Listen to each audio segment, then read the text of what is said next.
ఈ వాలంటీర్ వ్యవస్థ తీసుకువచ్చినప్పుడు వాళ్ళు మాట్లాడినటువంటి అవాకులు చవాకులు కూడా రాష్ట్రమంతా చూశారు. ఈరోజు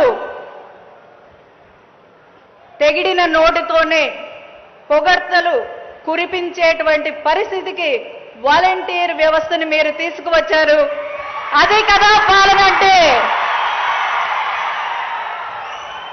వాలంటీర్స్ ను నియమించినప్పుడు వాళ్ళని ఇంటి దగ్గరికి రానివ్వడానికే చాలా మంది సందేహపడితే ఈరోజు వాలంటీర్ అంటే మా ఇంటి అమ్మాయి, మా ఇంటి అబ్బాయి సూర్యుడైనా పొద్దున్నే వస్తున్నాడో లేదో కానీ ఫస్ట్ తారీఖు కల్లా తెల్లవారుజామునే వాలంటీర్ వచ్చి మా ఇంటి తలుపు తట్టి ఈరోజు పెన్షన్ ఇస్తున్నారు అంటే అది కేవలం మీదయే అన్నా.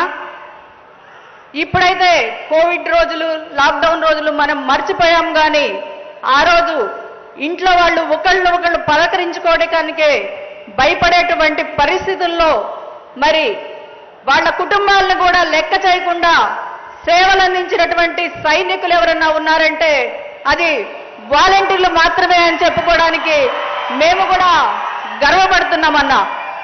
ఇంకా చెప్పాలి అంటే ఈరోజు ఎవరన్నా పెద్దవాళ్ళకి బాగోపోతే తల్లిదండ్రులు బిడ్డలకైనా ఫోన్ చేస్తున్నారో లేదో కానీ ఈరోజు వాలంటీర్కి ఫోన్ చేసి అమ్మా మా పెన్షన్ ఏమన్నా ముందు ఇవ్వగలుగుతావా అంటే ఒక వాలంటీరు 2 కిలోమీటర్లు వెళ్ళి ఆ 3000 తనే అందించినటువంటి చరిత్ర కూడా ఈరోజు మన ఆంధ్ర రాష్ట్ర వాలంటీర్లకు ఉందని చెప్పుకోవడానికి చాలా గర్వంగా ఉందన్నా. మీరు ఇస్తున్నటువంటి ఇంకా చెప్పాలి అంటే ఒక వాలంటీర్ని స్టేట్ కార్పొరేషన్ చైర్మన్గా చేసినటువంటి ఘనత కూడా అది మీకే దక్కుతుందని చెప్పుకోవడానికి గర్వపడుతున్నామన్నా. మరి మీరు వాళ్ళ సేవలను ఇతోధికంగా పెంపొందించే విధంగా మీరు ఇస్తున్నటువంటి ఈ అవార్డులు వాళ్లకు ప్రోత్సాహకాలు ఒక మెడిసిన్ లాగా పనిచేస్తాయని చెప్పడానికి కూడా ఏమాత్రం సందేహం లేదని తెలియజేసుకుంటానన్నా. ఇంకొకటన్నా, మన దేశం హరిత విప్లవం చూసింది, నీలి విప్లవం చూసింది, శ్వేత విప్లవం కూడా చూసింది.